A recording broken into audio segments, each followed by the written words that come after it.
ពួកយើងតែងតែចូលចិត្តញ៉ាំស្ករទឹកនិងផ្លែត្នោតប៉ុន្តែពួកយើងប្រហែលជាមិនទាន់ដឹងពីផលប្រយោជន៍ឬផលរំខាននៃការញ៉ាំត្នោតនៅឡើយទេដើមត្នោតគឺជាផ្នែកមួយនៃអត្តសញ្ញាណរបស់វប្បធម៌កម្ពុជាដោយសារយើងតែងតែឃើញវាដុះលូតលាស់ស្ទើរតែគ្រប់ទីកន្លែងហើយវាថែមទាំងមានប្រយោជន៍ជាច្រើនមិនថាជាដើមផ្លែឬស្លឹកឡើយ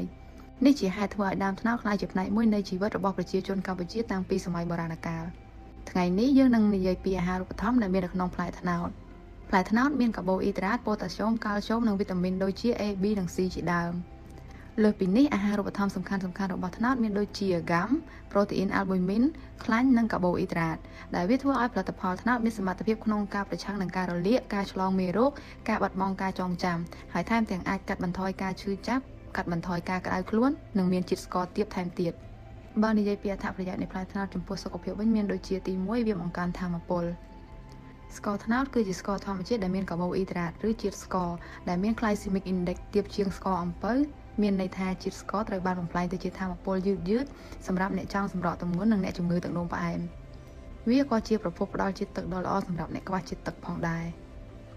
ទី2វាសម្បូរទៅដោយវីតាមីននិងសារធាតុខនិជការបរិភោគផ្លែត្នោតស្រស់អាចជួយឲ្យព្យាបាលការរលាកស្បែកនិងបង្ការជំងឺមហារីកទី3ជួយដល់ប្រព័ន្ធរំលាយអាហារការបរិភោគផ្លែត្នោតស្រស់អាចជួយព្យាបាលបញ្ហាក្អួតចង្អោរនិងកាត់បន្ថយបញ្ហាសត្វល្អិតក្នុងពោះវៀនលើសពីនេះទឹកត្នោតក៏អាចយកទៅផលិតជាផលិតផលអាហារផ្សេងៗក្រៅពីស្ករបានដូចជាទឹកខ្មេះស្រាឬទឹកត្នោតជូរសម្រាប់ញ៉ាំដើម្បីជួយដល់ការរំលាយអាហារប្រឆាំងនឹងការច្រាលឡើងនៃអាស៊ីតក្នុងក្រពះបង្ការបញ្ហារលាកឬដំបៅក្រពះជាដើម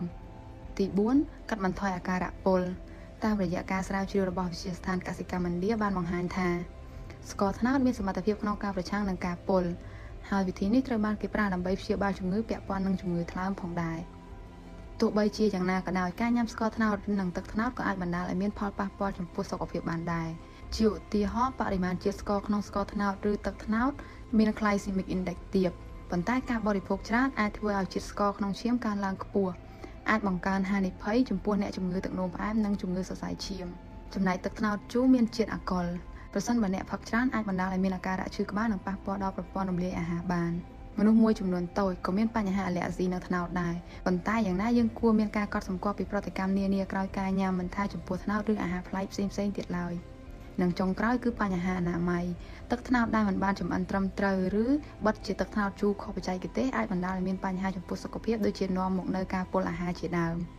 ជាចុងក្រោយដើមត្នោតមានតួនាទីយ៉ាងសំខាន់ក្នុងជីវភាពរស់នៅរបស់ប្រជាជនវាផ្ដល់ចំណូលសម្រាប់គ្រួសារនៅតាមជនបទដោយសារគ្រប់ផ្នែកនៃដើមត្នោតត្រូវបានប្រើប្រាស់សម្រាប់ផលិតរបស់របរប្រើប្រាស់ផ្សេងៗហើយផ្លែនិងទឹកត្នោតក៏ជាប្រភពអាហារដ៏សំខាន់ផងដែរ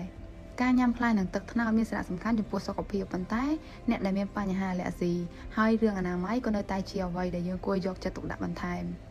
យើងដឹងហើយថាអាហារការធ្វើលំហាត់ប្រាណនិងការគេងជាគន្លឹះសំខាន់មួយសម្រាប់ការថែទាំសុខភាព